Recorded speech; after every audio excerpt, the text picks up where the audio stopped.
المشوار طويل، والعدو إيران، ولا تضيعون وقتكم مع حزب الله والحوثي والميليشيات 54 في العراق وغيره وغيره.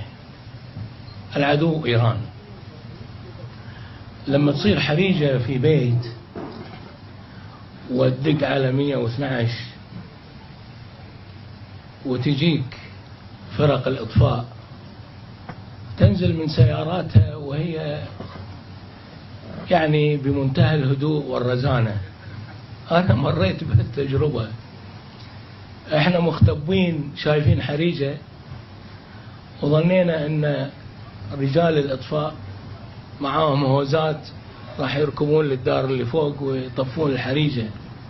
أبدا، سلموا علينا وبعدين سألونا وين المطبخ، وين ميتر الكهرباء، وقالوا احنا نسأل عن المطبخ لأن المطبخ فيه غاز، ونسأل عن ميتر الكهرباء لأن الميتر ممكن يكون سبب لتماس كهربائي، لازم نطفي الكهرباء ونقطع الغاز، بعدين نبتدي نشتغل في الغرف اللي فيها حريقة. فالحوثي وحزب الله والميليشيات 54 في العراق هذه غرف فوق، بس الميتر والغاز إيران. ما لم يتم معالجة الميتر والغاز راح يعني نكون مشغولين إلى أبد الآبدين. فالتماس الكهربائي سيستمر في المنطقة، والغاز سيتسرب بكثير وسيتسبب بكثير من الحرائق المستقبلية.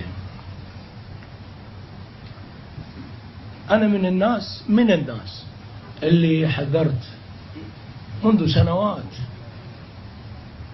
عن الخطر الإيراني، ومنذ سنة 2004 أنا أقول بأن الولايات المتحدة راح تتفق مع إيران وفي صفقة تطبخ الآن.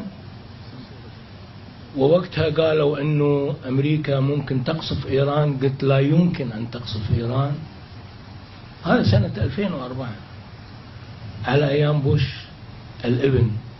لا يمكن تقصف إيران، لأن إيران الآن تعتبر في الكونغرس الأمريكي الحليف الاستراتيجي للولايات المتحدة، وإيران لها لوبي في الكونغرس الأمريكي قوي يمكن يقارب قوة اللوبي الصهيوني في الكونغرس الأمريكي.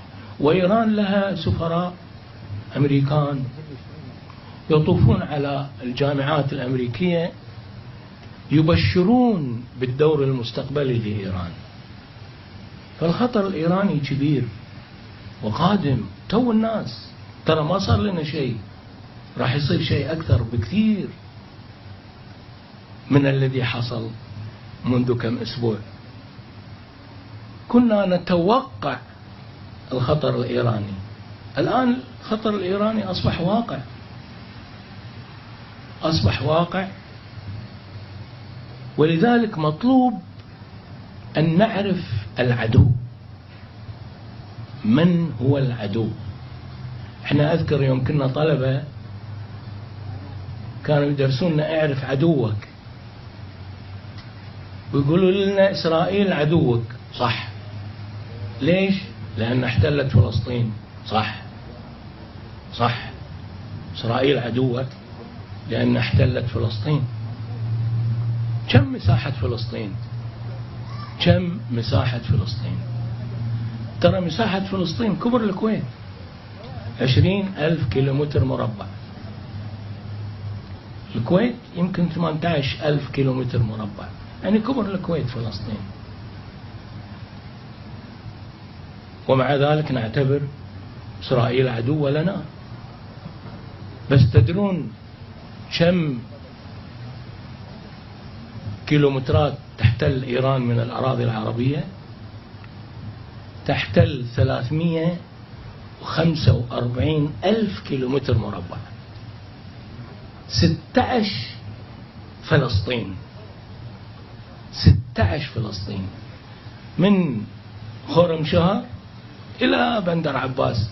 ترى هذه كلها أراضي عربية وإمارات عربية، وفيها معظم النفط الإيراني. كل اللي ساكنينها من القبائل العربية احتلتها إيران، وإحنا ما نتكلم عنها، اللي هي الأحواز.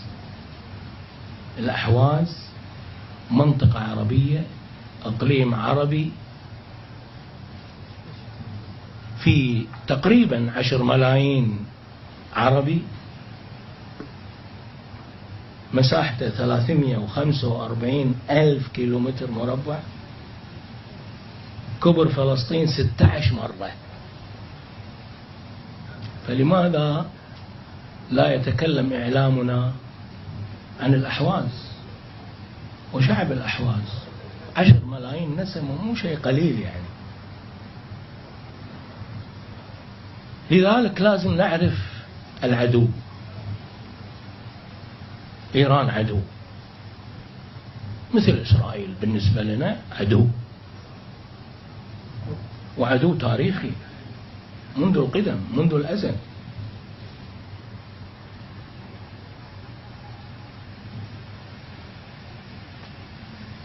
وعدو طموح للغاية. يعني ترى من كم يوم حطوا بالنت خريطة جديدة للكويت، شالوا اسم الكويت وحطوا جنوب عبادان. الكويت رسموها كخريطة واكتبوا هذا اقليم جنوب عبادان، شالوا اسم الكويت. معناها شنو؟ معناها انه في رسمة لموضوع الكويت. وانا شخصيا قال لي روحاني هذا اللي يوصف بالاعتدال على مأدبة غداء سنة 92 في وفد رسمي مع مجلس الأمة، وهو كان في لجنة الشؤون الخارجية في مجلس الشورى، وإحنا كنا في لجنة الشؤون الخارجية في مجلس الأمة بالكويت. طبعا أنا كنت وقتها مستشار. 92 نعم، لا 92 أذكر رحنا مع الرئيس السعدون إلى طهران، سوالنا ناطق نوري غدا، وصدفة كان يمي هذا حسن روحاني اللي هو كان رئيس لجنة الشؤون الخارجية في مجلس الشورى، وقال لي بأذوني هذه ترى أنتم كلكم من الكويت إلى السلطنة، الساحل الغربي هذا كله تابع لنا، وسيأتي اليوم اللي أنتم كلكم تصيرون مواطنين إيرانيين. سنة 92 بشكل شخصي. فقلت له أبلغ رئيس المجلس؟ قال لا لا لا لا، بلغ أمير مالك. الرئيس الحالي. الرئيس الحالي. نعم. الرئيس الحالي ولا؟ الرئيس الحالي. الرئيس الحالي. قلت له أبلغ رئيس مجلسنا؟ قال لا لا، روح بلغ أميرك. فالناس يعني من زمان هم خالصين، فإحنا للأسف لازلنا نحوم حول التفاصيل الصغيرة.